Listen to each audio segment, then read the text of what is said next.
আমরা যেই মুভিটি দেখতে চলেছি সেটি 2009 সালে রিলিজ হওয়া একটি অসাধারণ মুভি যার নাম হলো ডার্ক প্ল্যানেট। এটি হলো মূলত একটি সায়েন্স ফিকশন মুভি। আচ্ছা ভাবুন তো, আমাদের পৃথিবী থেকে কোটি কোটি মাইল দূরে আরেকটি পৃথিবী যেখানে হাজার বছর ধরে বসবাস করছে মানুষেরা। তবে সেই পৃথিবীটা কিন্তু আমাদের মতো কোনো সাধারণ পৃথিবী নয়, বরং ওই পৃথিবীর মাটি, পানি, বাতাস, বায়ু সবকিছুই ছিল আমাদের পৃথিবীর থেকে আলাদা। কি হবে যদি এই পৃথিবীতে আমাদের মতন একজন সাধারণ মানুষ আটকা পড়ে যায়? যদি একজন মানুষ ওই পৃথিবীতে চলে যায় তবে আর সে ফিরে আসতে পারে না। এমনই এক ভয়ানক পৃথিবীর মধ্যে মানুষ কি সার্ভাইভ করতে পারবে, সেটাই আমরা দেখবো আজকে এই মুভিটিতে। চলুন তবে ঘুরে আসা যাক সেই অদ্ভুত পৃথিবী থেকে মানুষ কিভাবে সার্ভাইভ করে। সালটা ছিল 2150, যেখানে দেখা যায় পৃথিবী অনেক বেশি আধুনিক হয়ে গিয়েছে। এই সময় পৃথিবীর আরেকটি নাম ছিল দ্য পারফেক্ট ল্যান্ড, কারণ সেই সময় পৃথিবীতে কোনো সমস্যাই ছিল না। বিজ্ঞান এখন এতটাই উন্নত ছিল যে মানুষ বিভিন্ন থিওরি ব্যবহার করে মৃত্যু ছাড়া প্রায় প্রত্যেকটি রোগেরই ওষুধ বের করে ফেলেছে।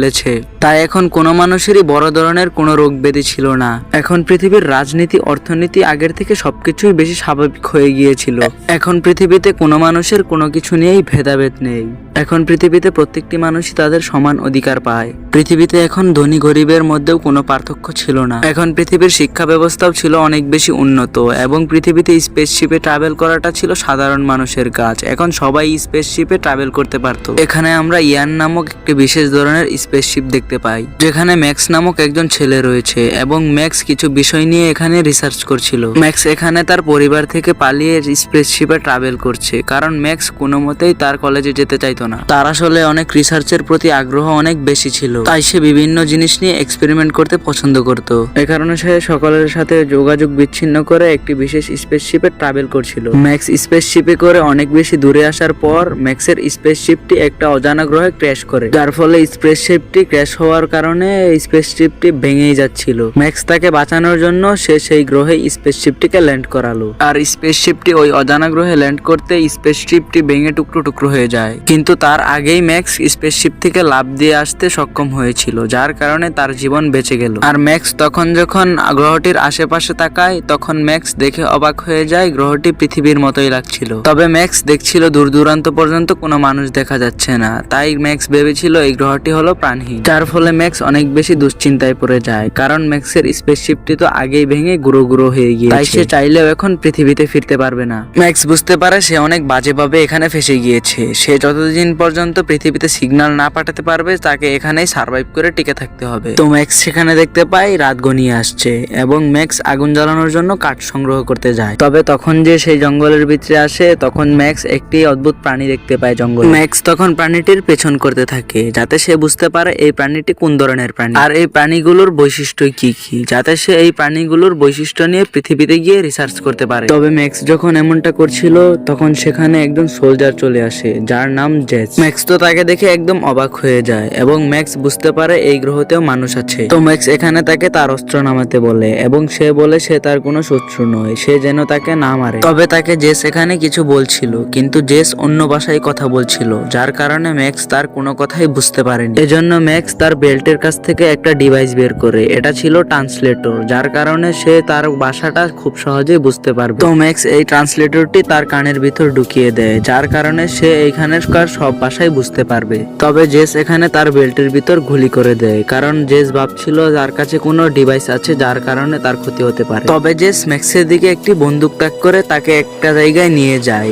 এটি ছিল একটি অনেক বড় শহর। ম্যাক্স দেখতে পায় এই শহরটি সোলজার দিয়ে ভরা এবং সোলজাররাই সবকিছুর দায়িত্বে আছে। ম্যাক্স এখানকার চারিদিকটা খুব ভালোভাবে দেখতে থাকে এবং ম্যাক্স মানুষদের অবস্থা দেখে বুঝতে পারে, ম্যাক্সের মনে হয় এইখানকার মানুষরা হয়তো দাসত্ব করে জীবন কাটাচ্ছে। এই জিনিসটা ম্যাক্সের কাছে খুব খারাপ লাগে, কারণ এত আধুনিক যুগেও মানুষ দাসত্ব করছে।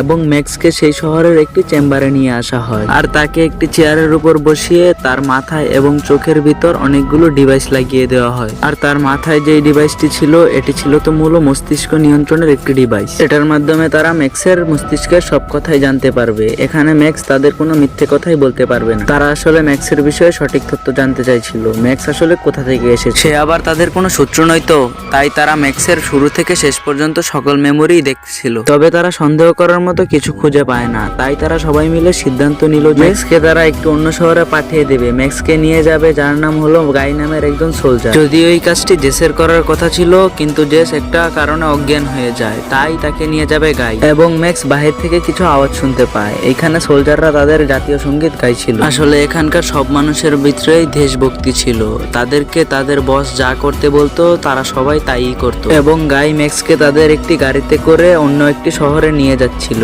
এইদিকে ম্যাক্স শহরের প্রতিটা দৃশ্যই দেখতেছিল, যেখানে শহরের প্রায় সকল কিছুই ধ্বংস হয়ে গিয়েছিল এবং তারা একটা উঁচু টাওয়ারের সামনে দিয়ে যাচ্ছিল। ম্যাক্স টাওয়ারটিকে দেখে ম্যাক্স এর সম্পর্কে জানতে চায়, কিন্তু গাই বলে এই টাওয়ারটি হলো শহরের একটি প্রোটেকশন টাওয়ার। এই টাওয়ারটার মাধ্যমে মূলত সোলজাররা শত্রুদের দমন করে থাকে এবং এই শহরটাকে বাঁচিয়ে রাখে। যখন গাই ম্যাক্সকে এইসব কথা বলছিল, তখনই সেই বড় টাওয়ারটা হঠাৎ করে একটা বিস্ফোরণ ঘটে এবং সেই টাওয়ারটা ধ্বংস হয়ে যায়। ফলে সঙ্গে সঙ্গে টাওয়ারটি ভেঙে যেতে শুরু করে। ফলে টাওয়ারটি ভেঙে ম্যাক্সদের গাড়ির উপর এসে পড়ে। টাওয়ারটির ভারে গাড়িটি ভেঙে তছনছ হয়ে যায় এবং সেখানে থাকা অনেক সোলজারও মারা যায়। টাওয়ার থেকে আসা একটা লোহার টুকরো যখন গাড়ির ভিতরে এসে ঢুকে পড়ে, তখন গাড়িটি ভেঙে টুকরো টুকরো হয়ে যায় এবং গাই গাড়িটির নিচে পড়ে যায় এবং সে বাঁচার জন্য চিৎকার করতে থাকে। তাই ম্যাক্স নিজের জীবনের পরোয়া না করে গাইকে বাঁচাতে যায়। সেখানে আগুন লেগে যাওয়ার কারণে লোহাগুলো অনেক গরম ছিল এবং ম্যাক্স সেখানকার অনেকজন সোলজারকে বাঁচিয়ে নেয়। এবং ম্যাক্স সেখানে দেখতে পায় যে শত্রুপক্ষ এই শহরটাকে ধ্বংস করতে চাইছে, আর শত্রুপক্ষের মূল উদ্দেশ্য হলো তাদের লিডারকে হারানো। আর এই কারণে শহরে বড় বড় টাওয়ার রয়েছে। তাই সোলজারদের কথা মতো গাইকে ম্যাক্সকে এখন হেঁটে হেঁটে সেই জায়গাতে নিয়ে যেতে হবে। তবে গাই মাইকের সাথে সম্পূর্ণ রাস্তাটি গল্প করতে করতে কয়েক ঘন্টা হাঁটার পর তারা সেই শহরটিতে পৌঁছে গেল। এই শহরটির নাম ছিল ড্রিমিল্যান্ড এবং এই শহরটি অত্যাধুনিক প্রযুক্তিতে ভরা ছিল। এবং তখন সেখানে একটি অদ্ভুত লোক চলে আসে এবং সে ম্যাক্সকে মারার চেষ্টা করছিল, কিন্তু ম্যাক্স সেগুলোকে খুব ভালোভাবে প্রতিরোধ করে ফেলে। এবং সেখানে সেই লোকটির কিছু সঙ্গী চলে আসে এবং সে ম্যাক্সকে দড়ি দিয়ে পায়ে পেঁচিয়ে ফেলে এবং ম্যাক্সকে মেরে ফেলার চেষ্টা করে। এবং ম্যাক্সের ফাইটিং দক্ষতা ছিল অনেক ভালো, তাই ম্যাক্স আর রাডা সবাইকে হারিয়ে দেয়। এবং সেখান থেকে তারা বাড়িতে চলে আসে এবং তারা টিভিতে দেখতে পায় ইতিহাস সম্পর্কে একটি খবর হচ্ছে। মুভিটির বাকি অংশ দেখবো আমরা পরের পার্টে। সেই ছেলেটির সাথে এই অদ্ভুত পৃথিবীতে কি কি ঘটেছিল তা আমরা দেখবো এর পরের পার্টে। এই ছেলেটি কি এখানে সার্ভাইভ করে বেঁচে ছিল নাকি এই ছেলেটি মারা গিয়েছিল তা আমরা দেখবো এই পর্বের পরের পার্টে। সেই ছেলেটি কি এই পৃথিবী থেকে তার নিজের পৃথিবীতে ফিরতে পারবে তা আমরা দেখবো এই গল্পের পরের পার্ট। যদি এই মুভি এক্সপ্লেন ভিডিওটি আপনাদের কাছে ভালো লাগে তবে আমাদের চ্যানেলটাকে সাবস্ক্রাইব করে দিবেন, পাশে থাকা বেল বাটনটি বাজিয়ে দিবেন এবং গল্পটিতে একটি লাইক দিয়ে দিবেন এবং গল্পটি দেখে গল্পের কমেন্টে কমেন্ট করে দিবেন গল্পের দ্বিতীয় পর্বটি দেখতে চাই। আপনাদের কমেন্টের উপর ভিত্তি করে আমরা এই পরের গল্পটি ছাড়বো। আজকের মতো এইখানেই শেষ হলো। সবাইকে এই চ্যানেলের অন্য সব গল্পগুলো দেখার জন্য আমন্ত্রণ রইল। সবাই এই চ্যানেলের অন্য গল্পগুলো দেখে আসবেন।